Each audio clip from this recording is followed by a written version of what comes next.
اگلے کچھ منٹ میری ریکویسٹ ہوگی بطور ایک پاکستانی مجھے سنا جائے. شاید یہ آج میرا آخری دن ہو اس ایوان میں. مجھے ٹائم نہیں ملا کیونکہ یہ بجٹ سیشن ہے.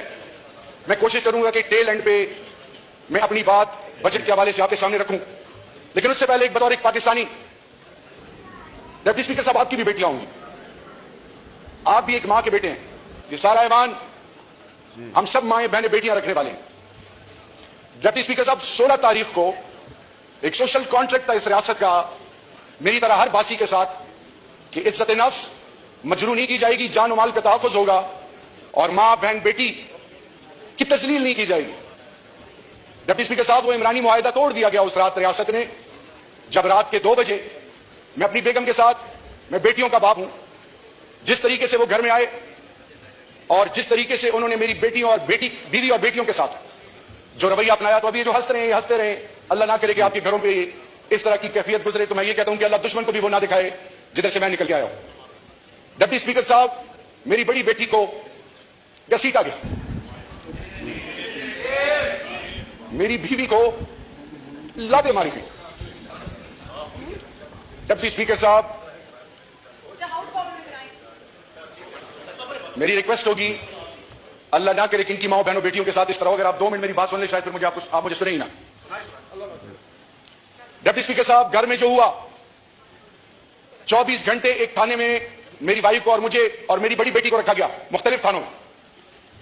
24 گھنٹے تک ان کو یہ نہیں پتا تھا کہ ہم نے آپ کو اٹھایا کیوں ہے. 24 گھنٹے کے بعد انہوں نے کہا آپ کو 3 MPO میں ہم اڈیالہ جیل لے کے جا رہے ہیں. ٹھیک ہے, پھر عمرانی معاہدہ اس وقت جب میں اڈیالہ جیل میں ایک طرف میری بیوی اور ایک طرف میں اور ہر قسم کے لوگ گزر رہے تھے اور نظریں ہماری اوپر تھی, تو میری نظریں جھکی ہوئی تھی بطور پاکستانی. اس باپ کا بیٹا جس کو تحریک پاکستان میں گولڈ میڈل ملا تھا, میں CEO تھا of a multi national company Germany میں جو اسکل ڈیولپمنٹ کی آج بات کر رہے ہیں. میں وہ شخص جو کووڈ میں دنیا میں پاکستان 5 ممالک میں جو گلوبلی اس کو ویلیو کیا گیا, NCOC جس کو اسد عمر اور جنرل صاحب ہیڈ کر رہے تھے, ہارورڈ سے میں نے کورس کیا تھا, اس کی ڈیٹا کی ٹیم میں نے دی تھی اس وقت کے جنرل باجوہ اور اس وقت کے جنرل ویس کو. آپ کے اور اس ملک کے شناختی کارڈ اور پاسپورٹ کی جو تذلیل اقوام عالم میں ہوتی ہے اور ہمارے پاکستانیوں کو امیگریشن پروسیس میں جب ہر کسی کو ڈرگس سے ایسوسیٹ کیا جاتا ہے, تو ابھی فیفا ورلڈ کپ ہوا ہے 2023 میں, اس فیفا ورلڈ کپ میں انٹرپول میں قطر UAE گلوبلی ہم نے دنیا کا سب سے بڑا ڈیٹا بیس بنایا کہ جس میں جو شخص ڈرگس کے لیے چارج ہو دنیا کے کسی ملک میں اس کی فیشل ریکگنیشن سے بتایا جائے کہ ڈرگس کے لیے چارج ہے. پاکستان کا تشخص دنیا میں بدلا گیا.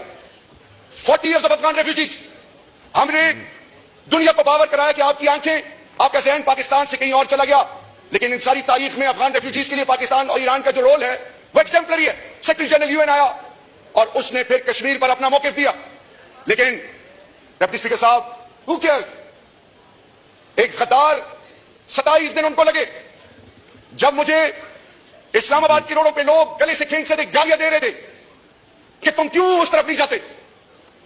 میرے آدھے جملے کو توڑ کے میرے گھر, میری بیوی, میرے بچے, میرے خاندان, میرا بڑا بھائی باپ جیسا 58 دن مسنگ پرسنز میں میری ماں بہنوں کی تذلیل کی گئی. فرسٹ لائن آف ڈیفنس تھا میں ان کے لیے. 2611 کلومیٹر کا بارڈر, وہ قبائل جو 3% آف ڈیویزیبل پول آپ نے کمٹمنٹ کی تھی مرجر کے بعد, جس کی IDP جس کی ماں بہنوں کا بھول گئے, آج بھی وہ آپ کے لیے پاکستان کا علم اٹھائے ہوئے کھڑے ہیں, لیکن لعنت ہے اس سوچ پہ جو آج ان کی تذلیل کا سبب بن رہے ہیں. میرے ڈپٹی اسپیکر صاحب آپ سید ہیں, آپ سندھ کی غیرت مند دھرتی سے آپ کا تعلق ہے.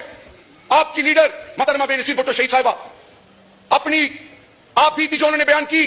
کیا یہ سب جانتے ہیں, چاہتے ہیں کہ ان کی مائیں بہنیں اس پروسیس سے گزریں؟ سول سپریمیسی کا نعرہ کس نے لگایا, چارٹر آف ڈیموکریسی کس نے سائن کیا, what was the sole thrust and objective of that? آج آپ لوگ کدھر ہیں؟ آج ہماری ماں بہنوں, ریحانہ ڈار میری ماں ہے, علی محمد خان کی ماں میری ماں ہے, ان کو عدالتوں میں تھانوں میں جس طرح لایا گیا. بشرا بی بی آپ کے لیے کچھ بھی ہو, میری لیے ماں ہے ماں. اس قوم آپ بھی بہن ہے, لیکن بہن بن کر دکھائیں. اس قوم کو آپ نے کیا میسج دیا کہ نکاح کے معاملے میں آپ میں اتنی سوچ تو ہونی چاہیے تھی. میں سخت الفاظ نہیں استعمال کرتا. آنے والی نسلوں کو کیا دے رہے ہیں آپ لوگ؟ پیسے تو بعد میں بھی کما لیں گے. اور یہاں پہ ایک صاحب ہیں جن کو میں اپنا بڑا بھائی سمجھتا ہوں, جن کے بزرگوں ان کو پتہ ہی نہیں ہے, شاید اس وقت سعودی میں تھے. میرے ان کے گھر کا آنا جانا بچپن سے تھا, سیالکوٹ سے ان کا تعلق تھا, مسلم لیگ کے پرانے اسٹالورٹس میں تھے.